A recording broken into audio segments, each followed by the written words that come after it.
కాంగ్రెస్ అభ్యర్థిపై కొనసాగుతున్న suspense. Nomination దాఖలు చేసిన పొంగులేటి వియ్యంకుడు అధిష్టానం ప్రకటించకుండానే నామినేషన్. సైకిల్ గుర్తుపై ఓటు వేసి గెలిపించండి, నంద్యాల వైసీపీ ఎంపీ. షర్మిలమ్మ ఎక్కడమ్మా నీ మాట? నాగరాజును హిందూపురం అసెంబ్లీ అభ్యర్థిగా తొలుత ప్రకటన. వ్యాపారి ఎంహెచ్ ఇనయతుల్లాకు కాంగ్రెస్ బీఫామ్. కంటోన్మెంట్ ఉప ఎన్నిక నేపథ్యంలో బారాస అభ్యర్థి నివేదిత కంటోన్మెంట్ కార్యాలయంలో నామినేషన్ దాఖలు. కవితకు బిగ్ షాక్, మరోసారి కస్టడీ పొడిగింపు, అప్పటిదాకా జైలులోనే. తండ్రి కోసం ఎన్నిక ప్రచారంలో పాల్గొన్న బాలీవుడ్ నటి నేహా శర్మ. రాష్ట్రంలో సోమవారం 45 డిగ్రీల గరిష్ట ఉష్ణోగ్రత నమోదు. మరో 2 రోజులు సాధారణం కంటే ఎక్కువే ఉంటాయన్న వాతావరణ శాఖ. అక్కడక్కడ తేలికపాటి వానలు పడవచ్చని వెల్లడి. కాంగ్రెస్ అధిష్టానం 3 మినహా అన్ని స్థానాలకు అభ్యర్థులను ప్రకటించింది. హైదరాబాద్, కరీంనగర్, ఖమ్మం స్థానాలకు అభ్యర్థులను ప్రకటించాల్సి ఉండగా ఇందులో ఖమ్మం స్థానం హాట్ టాపిక్. ఈ సీటు విషయంలో ఇంకా సస్పెన్స్ కొనసాగుతూనే ఉంది. దీంతో ఈ పంచాయతీ కర్ణాటకకు చేరింది. Karnataka deputy CM, Congress trouble shooter DK Shivakumar Bhatti Ponguleti చర్చలు జరిపారు. సీటు విషయమై కాంగ్రెస్ అధిష్టానం నిర్ణయం తీసుకుంటుందని డీకే వెల్లడించారు. పొంగులేటి శ్రీనివాసరెడ్డి వియ్యంకుడు రామ సహాయం రఘురాం రెడ్డి తరపున కాంగ్రెస్ అభ్యర్థిగా ఇవాళ నామినేషన్ దాఖలైంది.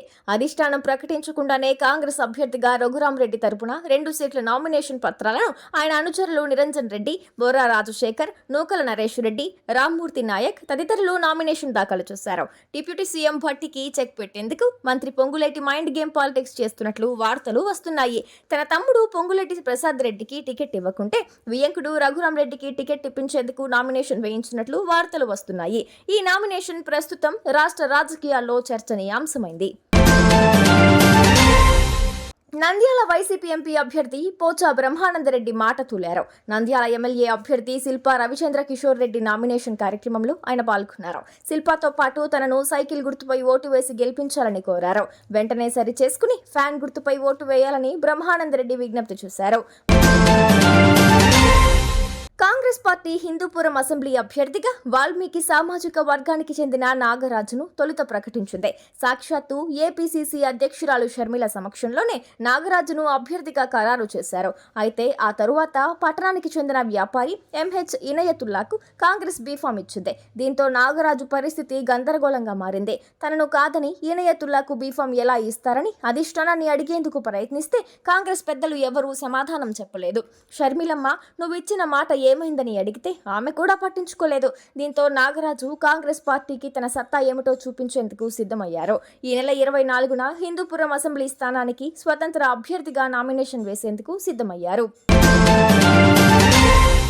కంటోన్మెంట్ ఉప ఎన్నిక నేపథ్యంలో బారాస అభ్యర్థి నివేదిత కంటోన్మెంట్ కార్యాలయంలో నామినేషన్ దాఖలు చేశారు. మాజీ మంత్రి తలసాని శ్రీనివాస్ యాదవ్తో కలిసి కంటోన్మెంట్ ఆర్ఓకు తన నామినేషన్ పత్రాలను నివేదిత అందజేశారు. అంతకుముందు కాకాగూడలోని బారాస కార్యాలయంలో దివంగత ఎమ్మెల్యే సాయన్న చిత్రపటానికి నివాళులు అర్పించిన అభ్యర్థి నివేదిత నామినేషన్ కు బయలుదేరారు. ఈ సందర్భంగా నివేదిత మాట్లాడుతూ కష్టకాలంలో కేసీఆర్ తమ వెంట నిలిచారని, ప్రజల మద్దతుతోనే తాను ఎన్నికల బరిలో ఉన్నట్లు ఆమె స్పష్టం చేశారు. ప్రచారంలో భాగంగా బారాసాకు మంచి స్పందన లభిస్తోందని, ఖచ్చితంగా ఉప ఎన్నికలలో విజయం సాధిస్తామని ధీమా వ్యక్తం చేశారు. దేశంలో సంచలనంగా మారిన ఢిల్లీ లిక్కర్ స్కామ్ కేసులో మరో కీలక పరిణామం చోటు చేసుకుంది. ఈడీ జ్యుడిషియల్ కస్టడీలో ఉండగా అది నేటితో ముగుస్తుండగా తిహార్ జైలు నుంచే ఆమెను వర్చువల్ గా కోర్టు ముందు హాజరుపరిచారు. అయితే కస్టడీ పొడిగించాలంటూ ఈడీ కోరింది. ఈ క్రమంలో కేసు దర్యాప్తు పురోగతిని న్యాయస్థానానికి ఈడీ అధికారులు అందజేశారు. 60 రోజుల్లో కవిత అరెస్టుపై ఛార్జ్ షీట్ కూడా సమర్పిస్తామని కోర్టుకు తెలిపారు. దీంతో కవిత జ్యుడిషియల్ కస్టడీని మరో 14 రోజుల పాటు పొడిగిస్తూ న్యాయస్థానం తీర్పునిచ్చింది. మళ్లీ మే 7న మధ్యాహ్నం 2 గంటలకు కవితను కోర్టు ముందు హాజరుపరచాలని ఆదేశించింది. దీంతో మే 7 వరకు కవిత తిహార్ జైల్లోనే ఉండనున్నారు. చిరుత మూవీ ఫేమ్ బాలీవుడ్ నటి నేహా శర్మ లోక్సభ ఎన్నికల ప్రచారంలో మెరిశారు. తన తండ్రి అజిత్ శర్మ తరపున రోడ్ షో నిర్వహించారు. బీహార్లోని భాగల్పూర్ లోక్సభ స్థానం నుంచి కాంగ్రెస్ అభ్యర్థి అజిత్ శర్మ ఎన్నికల బరిలో నిలిచారు. రెండో దశలో పోలింగ్ జరగనున్న ఈ నియోజకవర్గంలో ఎన్నికల ప్రచారం తారాస్థాయికి చేరుకుంది. అజిత్ శర్మ కుమార్తె బాలీవుడ్ నటి నేహా శర్మ సోమవారం ఎన్నికల ప్రచారంలో పాల్గొన్నారు. నేహా శర్మ తన తండ్రి కోసం రోడ్ షో చేసి ప్రజల నుండి ఓట్లు కోరారు. బీహార్, భాగల్పూర్, బంకా, కిషన్గంజ్, కతిహార్, పూర్ణియాలోని 5 జిల్లాల్లో ఏప్రిల్ 26న పోలింగ్ జరగనుంది. ఒకవైపు భాగల్పూర్లో ఎన్డీఏ అభ్యర్థి అజయ్ మండల్ తన ప్రచారాన్ని విస్తృతం చేసేందుకు సాయశక్తులా ప్రయత్నిస్తున్నారు.